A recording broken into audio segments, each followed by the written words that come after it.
Good afternoon. Very good news for Minnesotans. I think just a general reaction to this initially, we've seen a $500 million turnaround, actually more than that if you net out the legislative funding bill, just since last November. In 3 months, we've had one of the largest turnarounds in a state revenue forecast in modern history. And the difference, what happened? We did tax relief here at the state level, and the federal government did tax relief at the federal level. So Republicans put more money back in Minnesotans' pockets, and the state has benefited from that. So it's a win-win. You know, I actually believe this forecast to be somewhat pessimistic. I think it could be even more optimistic based on the kind of growth that we're seeing. I wish that it was, but what great news that we've had this turnaround, and we're just thrilled with that. So I'll let the others speak, and then we can take some questions. So today you're going to hear it in stereo from the House and the Senate. The Speaker and I really didn't talk before coming here, but the number one thing I want people to think about is that tax cuts are working. And I really don't care whether you think they're from the federal government or the state house. The fact is we did them in both places, and they are actually having an impact. And it is over a $600 million swing. You think about that. From the November forecast to now, it's over a $600 million swing to the good or to the positive, and that's really, really, really good news.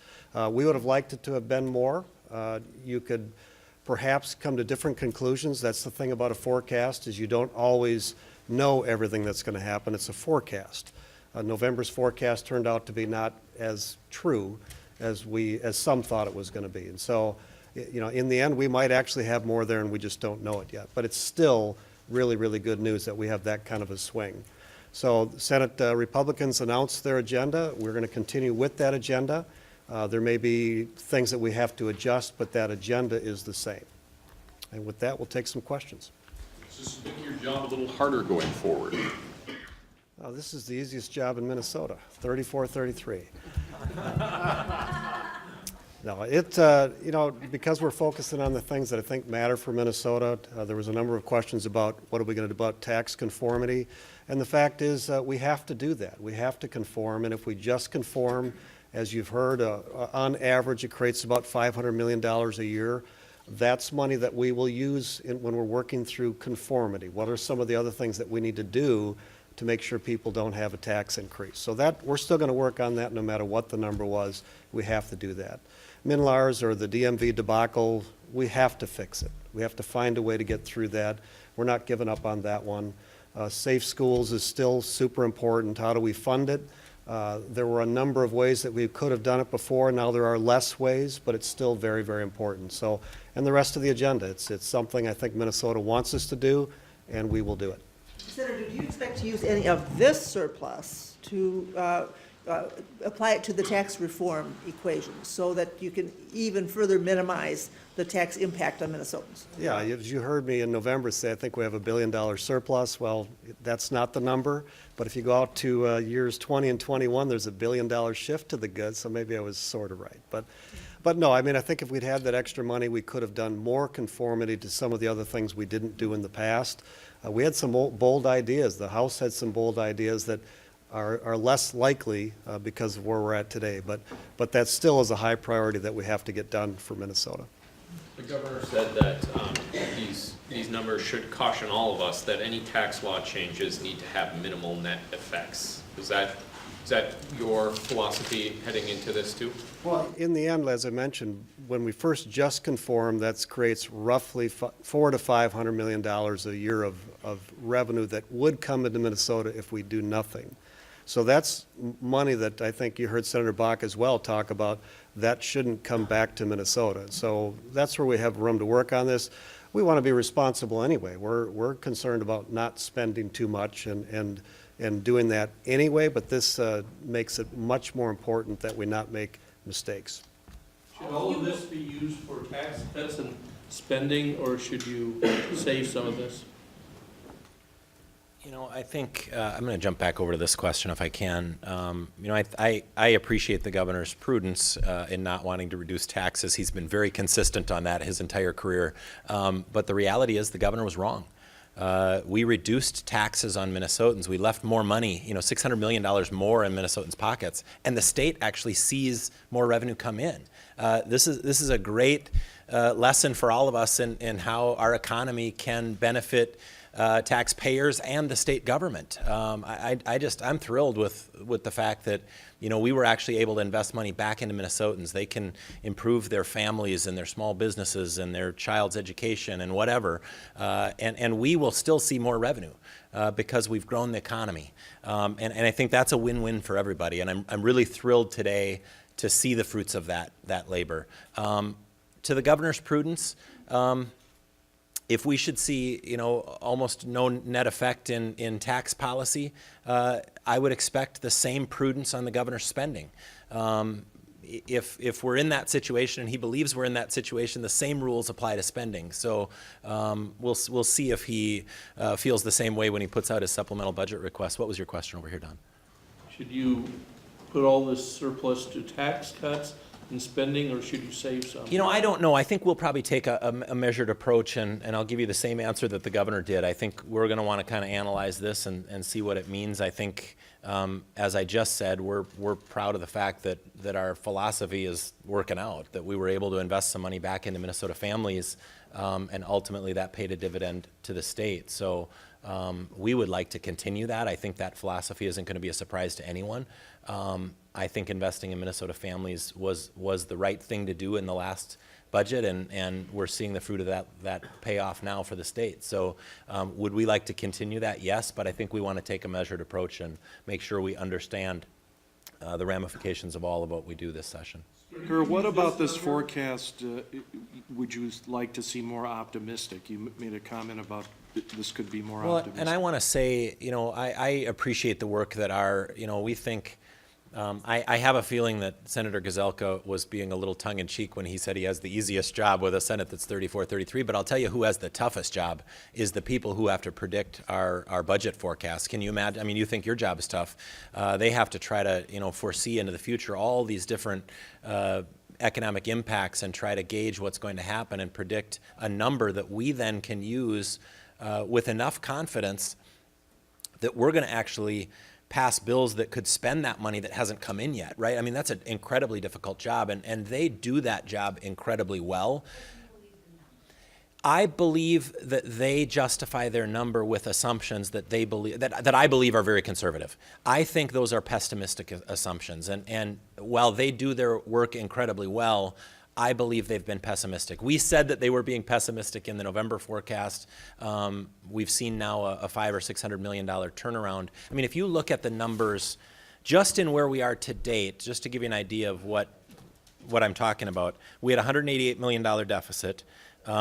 Add to that the CHIP money. We received $225 million from the feds. Subtract out the legislative funding of $134, and then I think we've taken in November, December, and January $560 million of revenue above what was forecast. Okay, to date, right now, we are already $463 million ahead.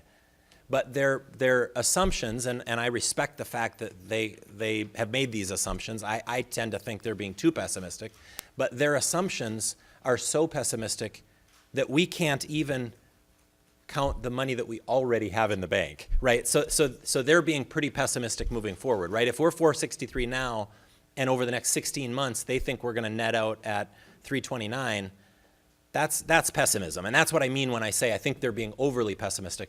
But there have been a lot of changes, and I think they're being cautious. Do I think they could have been more optimistic? Absolutely.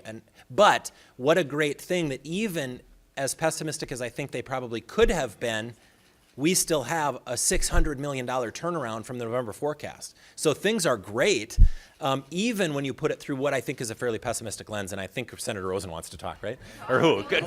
Somebody does. I knew somebody did. Sorry. Well, two things I'd say quick. First of all, Don, to your question, you remember this premium subsidy program that we passed last year that I've heard estimates of there was going to be a surplus of anywhere from $50 to $100 million on that when it's all said and done. That goes back into the budget budget reserve, whatever that surplus finally ends up being at the end of this year. So for those thinking we should have some more money in the budget reserve, there is, absent any law change, some additional money, amount unknown, but at least some tens of millions of dollars that are going to go back into it. You know, married to this issue of you know, the forecast accuracy and all that, you know, we've had 500, I talked to Bill Marks before I came here, we've had $568 million more in revenues in the last 3 months than we expected. And, you know, we've got 17 more months of revenue to go before the end of the biennium. I think the number or the day you should all watch for is March 10th. I mean, what you're really seeing in this forecast with this projection is the state economist is saying that revenues are really going to crash on March 10th for February. They're predicting that a whole lot of people paid a whole lot of taxes early, and that's why you had so much more pile up in the last 3 months, and it's going to come home to roost on March 10th when you see what people paid in February. And you know, in 10 days, we'll have to see. You know, if it meets projections, maybe we ought to come out with a bill that takes some extra money that might pile up and put it into roads and bridges or something like that. Okay, speaking of numbers, Senator Gazelka, 1 week ago you predicted $1 billion surplus. What happened to that? I think I meant the years 20 and 21 when it switched to billion. No, I don't, and I know Senator Rosen wants to make some comments. A couple things I looked at in the projections where I thought it was a bit pessimistic is I was wondering why, for example, the GDP was listed at, for 2017, 2.3%, and I still don't have a great answer. Second quarter it was 3.1, third quarter it was 3.3, fourth quarter it was 2.7, so how do you get to that number? And it's just poking holes to ask questions. And another one was on page 34 of the report. They showed in the November forecast that our corporate profits were 5.5%. Now they're projecting them at 1.5%. And I said, well, why? And well, that was what, they didn't have a good answer. And so it's stuff like that where we say maybe it's a little more pessimistic, but these are the numbers we're going to work with. It's still good news, and that's my story. But I know Senator Rosen had some comments. Well, I think we have beat this over very well as far as the numbers, and I think we should all take a victory dance. There's probably some betting boards out there that there's some big losers, because we did think that this forecast was going to come in higher. But the point is, it's about $600 million over what we projected. So it is actually really good news, and I think we should all, and the governor and our members across the aisle should pat ourselves on the back and say, you know what, we did pretty good with state government last year. We set the tone very well, but we have some other state responsibilities going forward. So I want to redirect this conversation to those other state responsibilities that we have to do. And it is about reform. It's looking at how we're delivering state government. At this junction right now, HHS budget will increase by 13% in the next biennium, $1.8 billion. So we need to start looking how we deliver government better and more efficiently. Like I said, we have some other state responsibilities. For me, it's pensions. It was mentioned earlier, and it's school safety. It's a lot of issues that we have. So I personally would like to leave some on the bottom line, too. I think that's a very prudent way, and obviously my colleagues and the governor feel the same way. So I look forward to working with the governor on this. I look forward to having Commissioner France coming to my committee tomorrow morning, the Finance Committee, and we're going to be looking at those numbers very closely. Senator Bach said that this number makes tax conformity more difficult. Do you agree with that? Well, more is always better, of course, and aside from that, we are going, as the majority leader and the speaker have said, we are in a better position than we were a few months ago. We believe that we will be in a much better position in the months ahead, and we are going to work with the numbers we have. We believe that the forecast was a bit pessimistic. Numbers we have, we're going to work with it, and we're going to deliver the relief. Speaker and Majority Leader, are you going to take action this week to approve $10 million for the Minlars fix? You know, I don't know. We're going to have some conversations. I think we even might have some meetings set up this afternoon with some of the commissioners to talk pretty in depth about what has gone on with the MNLARS system. There have been some incredible lapses in judgment. Promises were made that have been not kept, and we want to know, first of all, what happened, but we need to know what happened so we can make sure that that doesn't happen again. This is the second big computer system rewrite rollout of this administration that has just been an absolute disaster. MNsure being the first one and MNLARS now. And the people that are impacted by this, when you think of the fact that we've spent, I think, $93 million or something already on this system, and now because it's not working as promised, it was supposed to be working right now based on the money we already spent and the investment we already made. It's not working. They want another $43 million. It's not like, well, we need 10% more to fix it. They're asking for 50% more to fix it right now, and I'm hearing that they're going to ask for another 30-some million each of the next 2 years. So that's literally, more than 200% increase in what this thing is costing, and there's still no promise and guarantee that we'll have a system that works at the end. So I think we all together need to sit down and figure out what the best path forward is, and we really need all the answers.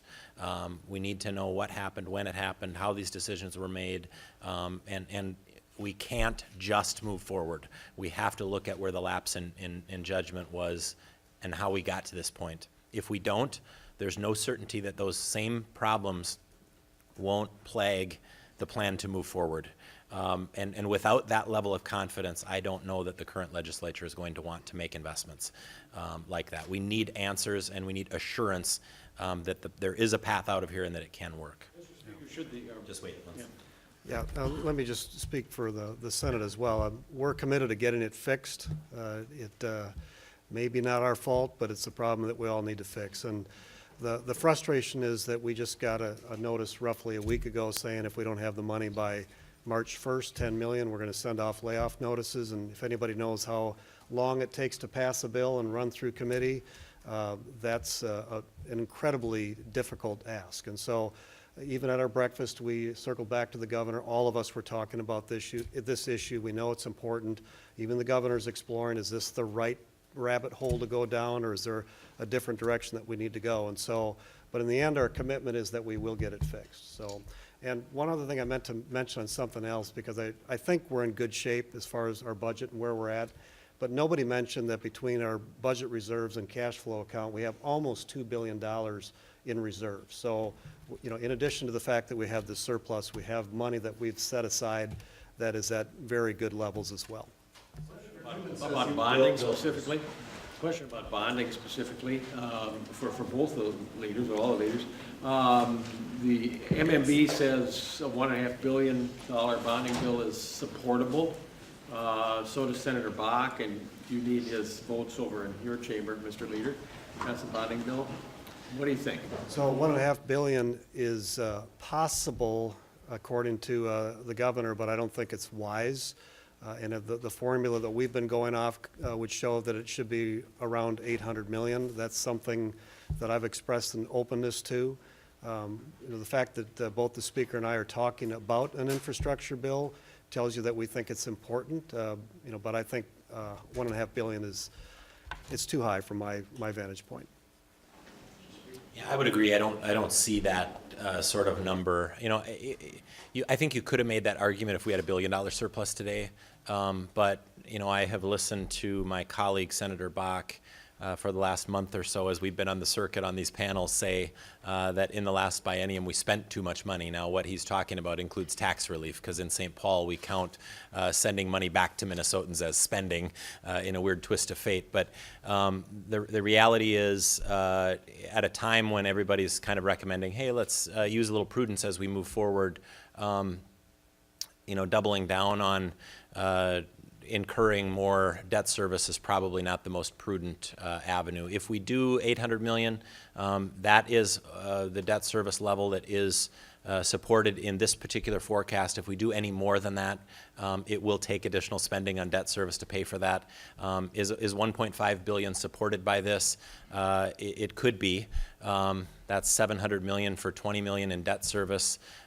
We have about 329 million that we could spend on debt service, so I don't know how many billions of dollars of bonding we could support if we wanted to, but nobody thinks that that's going to happen. So in reality, an $800 million bonding bill is what's supported by this forecast. It also would put us in a weird coincidence directly at our 10-year average for the last bienniums. So I would look for a number closer to that. And if I can jump in on that really quickly, you know, we heard something about pensions. That pension bill that was talked about last night has $132 million of cost in the out biennium. You heard them say that that bonding bill, if we do the governor's, is over $100 million of additional cost in the next biennium. You do just those two, there's virtually no money left in the next biennium, and certainly there are going to be other things that come up that people are going to want to have some tails on for something in the next biennium. So again, just with the math, I don't see how that's supportable. Center for American Experiment in your committee this week, We did. telling you the economy is really in rough shape in Minnesota. Does that give you pause about these upcoming years? Well, I wouldn't say that they said the economy was in rough shape so much as they said that the business climate, the tax climate, various policies that we've implemented as a state are causing headwinds for us, that we've got people leaving the state, that we've got people that are relatively high-income people leaving the state, and that those things are causing us to have more problems here in terms of money coming in and such than was expected. In fact, one of the things we heard from the state economists today is the reason that they're not projecting as much money for the individual income tax as we thought is that there's less non-wage income coming in than they expected. Well, I guess that's either one of two reasons. A, it's those people delaying things in terms of making their payments, or it's exactly what's being talked about, that wealthier people are fleeing the state, and so there is less non-wage income, capital gains, and so forth. So I do think that's a real concern, yes. Can I answer that as well? Just a couple thoughts. My thought on the bonding bill is I may be a little different than my colleagues. I think 800 million is a lot. I think that we need to exercise caution, and so we'll have more discussions about, 1.5 is out of the question, I think, but we'll have more talks on that. And regarding your question on the Minnesota economy, I think one of the takeaways from the presentation was the actual strength of the Minnesota economy. Income's up, wealth is up, and unemployment is at a 17-year low. So we are at a very good spot in Minnesota, and this puts us in a very good position to meet the priorities we've set forth. And it just really shows, as the leaders have said in the beginning, that the tax cuts that we put forward and that they put forward at the federal level is not only affecting us in the country, but it's really having a positive impact in the economy in Minnesota. So I think there was a lot of positive information in the report, and I think we're in really good shape.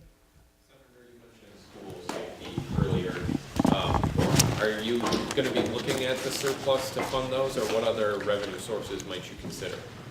Well, for sure, one that comes to mind that would be different than what Senator Nelson talked about was the safe and secure school levies. That's something that we can adjust, and so I just want to be open to what are the things we can do to actually get to that problem. And so I'm going to let the chairs of education lead, but we certainly have more than one avenue to explore.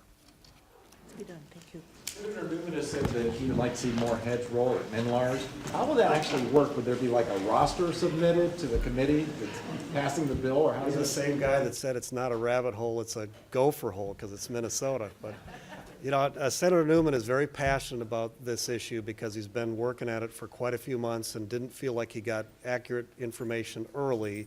And so that's why he's taking the hard stance that he is now. And it's those early conversations where he didn't get all the data that now make it difficult now to move forward as fast as we want to. So stay tuned. Find the 10 million that he's asking for now out of state agency budgets, trim it as Representative Torkelson is suggesting now. Well, certainly if the governor found the 10 million, I would shake his hand and let's do it. But I don't know that he will be able to do that, but that would be a way to get to it right away. What do you think about Chair Torkelson's suggestion that that's where You know, the sentiment is right. Somebody made a decision that this system was ready for prime time. Somebody made a decision on how to develop this system, and at some point they made a decision to say, go, we're going to flip over to this new system. Whoever made those decisions in the private sector would be held accountable. They would have signed a contract, and they would have been held to the contractual agreement that would have bound them to the work they had promised. Minnesotans have not received the product that they were promised for the investment that they have made. And I think it's only right that, you know, somebody in the administration be held accountable for their error. And if it was the private sector, that company would have to live up to their obligation and make this thing right and make it work. And unfortunately in government, nobody is held accountable. And we just think it's fair that if the governor says he's responsible, and he has said that to us, he said it publicly that he's responsible for this, if he is, then take some responsibility. Show us how you can fix it. Make some sacrifice to find a way to fix this thing. It's too easy to go back to the taxpayers, and I think the taxpayers are concerned, and I've been getting so many emails on this issue. You must have all been doing a lot of stories on this lately, but I've been getting so many emails from people saying, whoever screwed this up, don't give them more money, and you know, hold them accountable for what the promises that they made, and make them fix it for the resources you already gave them. In the real world, that's the way it should work. Will it work that way? I'm not sure. But in order for it to work differently than that, we're going to have to start getting some more candid answers from the administration on where the lapses were. And we're hopefully going to have very respectful conversations and productive conversations within the next couple of days to try to get to that end. And I'm hoping to facilitate those myself. Thank you.